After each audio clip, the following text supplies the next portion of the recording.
Greetings and salutations. Oh, yeah. Okay.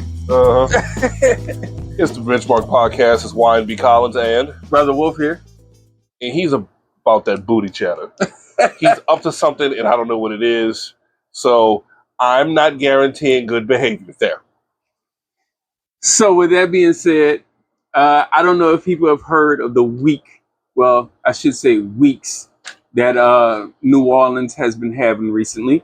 And a lot of it is believed to have started with one little doll coming down here. So there was, in the past week, we've had a prison outbreak? No, not outbreak. A prison escape. Escape, I'm sorry. A prison escape. The most low-budget Shawshank known to man.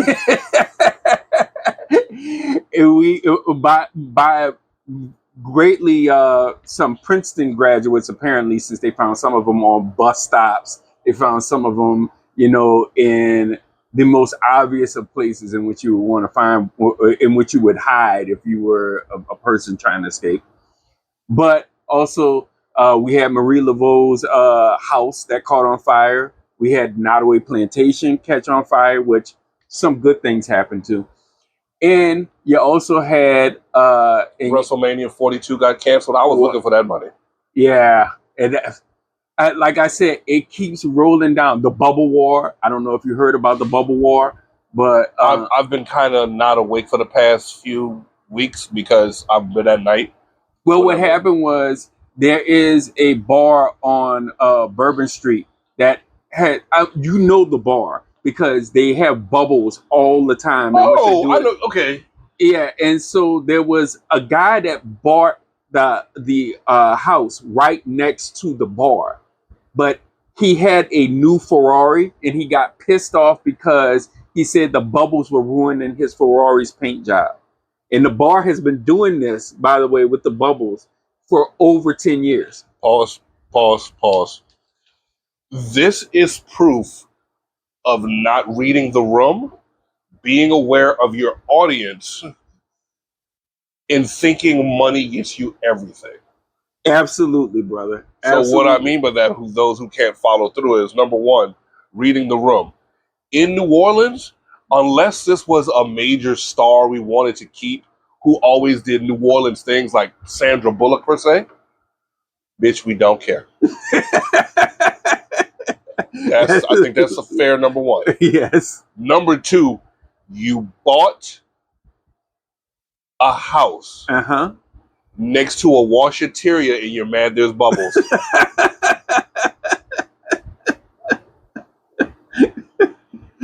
Essentially.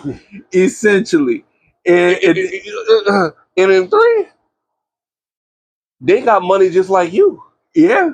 Like this is so one of the things that a few people have commented on some of our past podcasts, like when we talked about White Linen Night, a lot of people might, I don't want to say, no, it actually is breaking the law. The statutes indicates that you need to be of 21 years of age with a valid ID. Mm-hmm. Now, if you are coming internationally, you're coming from Italy, France, Sri Lanka, wherever, and you bring your Sri Lankan driver's license or your Mexican driver's license or your Uruguayan driver's license, that's not valid in the state of Louisiana.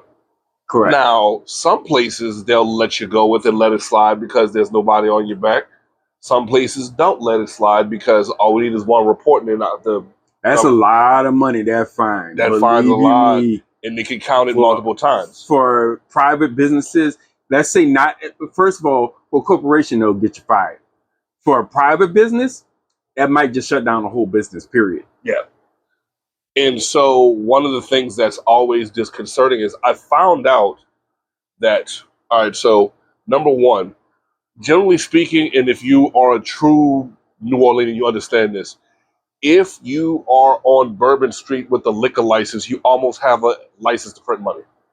Yeah, absolutely. Absolutely. I wish Rev Ross was here to go ahead and co-sign that statement, but just because you can do it doesn't mean you should do it. If you've never been to Bourbon Street in New Orleans, trust us when we say the amount of sober people on Bourbon Street is far less than the amount of unsober people on Bourbon Street at almost any time of day.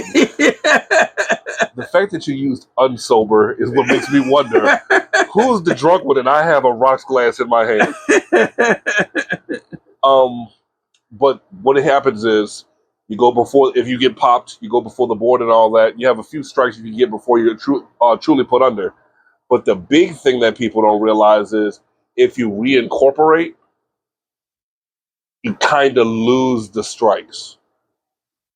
So that's what a lot of people will do elsewhere because they have the money, the time, the knowledge, the wherewithal to do it.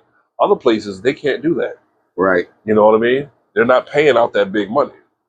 So, to you, Mr. Bubble War, please fuck all the way off unless you go ahead and sponsor a few episodes, in which case, we're your best advocates. So with that being said, just to let everybody know, what started this all, a little doll that came down to New Orleans that has a history in Ohio from Lorraine Warren and the Warrens. The Annabelle doll was the first thing that came down here before all of this stuff started. It's a haunted doll that is supposedly cursed. There is a tour called the Devil's Run Tour, and the doll was one of the stars of the show. And it has been one of those situations in which everybody has known this doll was cursed. Yep. Excuse me. This is a listening show, so y'all didn't see me raise my hand. But my brother recognized me, thank you, and he stopped. Dear Rev Ross, like you, I have an unmistakable and unexplainable fear of Charles Lee Ray. We have learned dolls equal bad. They haven't got to action figures yet, thank God. Dolls are bad. Yes. In the city of quote unquote voodoo, where there are voodoo dolls regularly. You mean to tell me you get the porcelain curse doll down here and are upset when it starts to Scorpion and the Frog act its part? So here's the other thing. Since I don't think that you knew about the doll being down here for its tour, you know the doll is missing now. I'm gonna say I'm gonna sign my mom this time. Oh, I'm about to throw some holy water in this house. So let me say this. Whichever one of you mofos stole that doll, Whoa. please get it the hell out of our city. Let's back up one more. I saw the trailer for Megan 2.0. Remember the time I almost unalived you? And you're like, remember? That's on repeat on the HUD. In my brain, multiple times a day. I didn't know it was missing. I knew about it, but I didn't know. I was like, really? Yeah. Okay, backdrop for the city. I get it. Yes, perfect. Yes. Vampires and werewolves and pink zombies, oh my. Mm-hmm. Turns out they brought it to its next stop on the tour, Texas. And guess what wasn't in the actual vehicle in which they brought it there in? I hope you're just doing this just as an April Fool's prank. No, because my wife didn't believe me either. But nope. So I want to be abundantly clear on something. What's the benchmark? The benchmark is that please, whoever you are, do not keep that doll around. Is it possible that the doll ran out on its own? We don't know. There's a strong possibility that doll is on Bourbon Street somewhere. First off, if that's the case, this is proof I am a New Orleans bartender. All right, this is going to sound more messed up, but with Andrew Schultz with his special, is it safe to say that we agree that a lot of people would like to pick the brain of a serial killer in a safe way. There are quite a few people who I believe would like to do that. And now with your own tour, you can drink with the killer. I mean, that's what I see happening. You see that doll, you immediately slide over a shot and say it's from that guy. So that guy. One, test the theory. If it is the doll and that guy is no longer there, guess who's gonna go ahead and get Ghost? This guy. I will go from African American to Apparition American. But if he likes it, don't you want to be known as the guy who made my life easier? Problem solved. Yeah. So that means every New Orleanian is now required to keep alcohol on them in shot cups to go ahead and give this cursed doll. Yep. Why do you not love me? I'm just saying. The moment in which I told my twins about it, I was like, "Hey, boys, y'all know that doll that we was just talking about? Yeah. Guess what we're missing?" And you're a good dad? When I say they ran to the room, locked no door. So if you were a really smart person, you would have had the doll already in the room. You'd have heard high-pitched dog noises. All right, so would you say you're a religious and or spiritual person? I'm a spiritual person, yes. So do you believe this doll is haunted, or do you believe this is capitalism at its highest extent? I believe there is something wrong with this doll. I believe spiritually there is probably something wrong with this doll. Do I believe that the doll itself got up and walked away? No. I believe that somebody said that they were going to make some money, and so they probably took it, and they're going to probably try to sell it, something like that. Try to do it, try to do whatever they can do in order to get some money off of it. To be quite honest with you. And it's a shame the way the world is, whereas even a haunted doll ain't safe in these streets. If you remember Scary Movie 2, that clown did not know that was coming. I didn't know that was coming. I think everybody's jaw dropped collectively. Yeah. Yes. Hey, there was a haunted house too. I don't know who saw that one with Marlon Wayans and everything, but he had the relationship with that little Annabelle doll in there, and I Stop it. Yeah. So you're saying Marlon Wayans is our savior? Oh my God. I guess part of the issue that concerns me is two things. Yes, this is technically someone's property, and for all intents and purposes, let's call the doll a horcrux, for lack of a better point of terminology. Why wouldn't we immediately divest this item to the Vatican or some other obviously recognized power and say, if there's anybody who's trained for this, should be you, right? Oh, and you know what's funny is I watched the movie with my wife several years ago of the story of this doll, the Annabelle doll, and one of the first things I said was, why didn't they send it to the Vatican? I said the same thing. When you have something that's this cursed, this horrible, all these people have died touching it, all these people have had bad luck with it, why you didn't send it over there to the Vatican? And from what I've heard from the story from the Warrens, they tried to, and the Vatican refused it. So you can take our money and touch children, or defend people touching children, but you can't help us out with a real life demon? Mm-hmm. But like I said, what can you do if you have? First of all, the best thing you can do is not have the cursed doll. I don't know how you can avoid having the cursed doll if somebody sends it to you. If your worst enemy sends you a cursed doll, I don't know what you can do. It really is some Samara type shit, ain't it? Yeah, something like that. We always joke about not passing on the trauma, but come on, man. Yeah. Like there's not enough life in this world that you could live to go find something. Like you and your ex broke up, and she took the dog. She took your Star Wars plates, and she took the dog. And there's life over here. You'll be fine. Oh, he cheated on you, and he was a piece of shit, and there's a whole nother world waiting out there for you.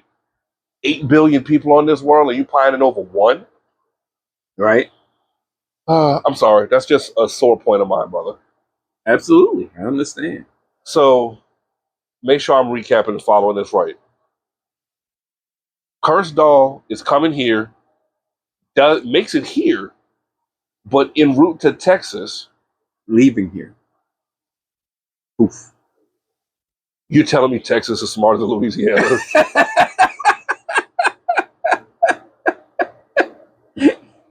They got one toll, the anti-evil doll toll. Bruh. Do you hear this? Yeah. I just thinking of something real quick. Imagine Rev waking up tomorrow morning. Why would you go ahead and speak that evil upon your beloved brother? I want you to explain that one. On air, explain that one. Don't cover your mic up. Speak into it. I'm just saying. I'm just saying. Rev probably has never been so happy to be away from this city right now. Number one, he did this to his twins. Number two, he did it to his youngest brother. I gotta go, y'all. Damn it, I didn't make it out the room. He's still here.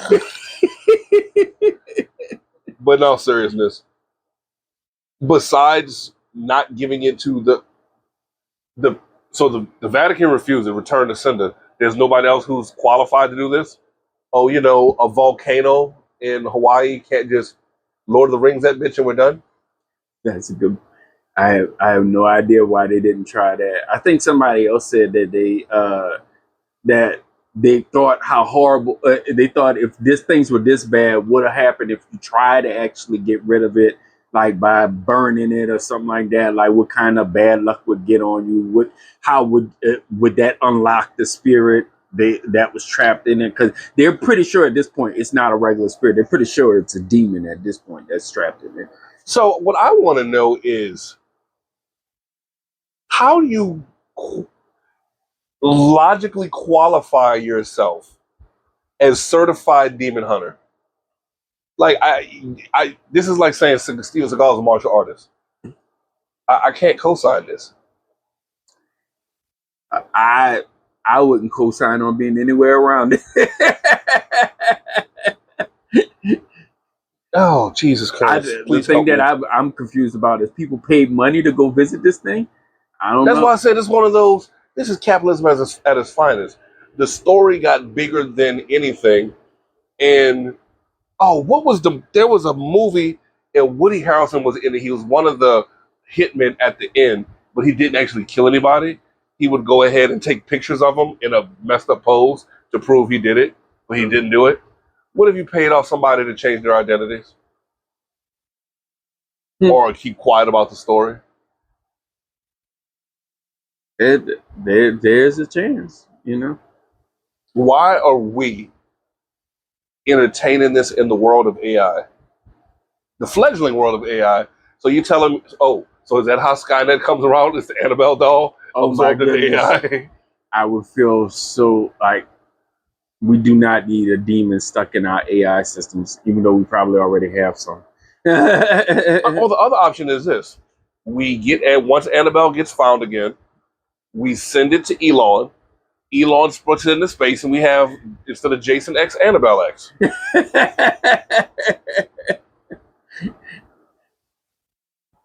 I have a feeling that if there's another planet out there that receives that doll, they're going to consider that an act of war.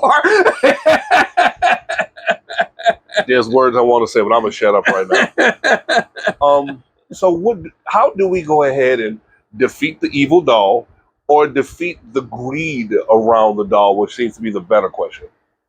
I think it's just doing better, knowing that, hey, some cases it makes more sense to get a 9 to 5 than to try to pull some of this stuff off. That's what I'm saying. It makes, even though you may think, oh, this is a quick buck, everything like that. Nah, just get you a job. That's it. Here's the problem, though. In the world where if I were to say we had any religion, I would say it would be capitalism. How do you justify anything else besides, to quote the OJs, the chase of the almighty dollar? Like, think about, so let me put it to you this way. How many times have you heard of the pyramid or the Ponzi scheme where the friend is this guaranteed money? You give it, if somebody's falling for it over and over and over again. Yeah. P.T. Barnum, there's a sucker born every minute. Like, for example, Bernie Madoff. That's the easy and obvious one. He just hit it the best. Multi-level marketing.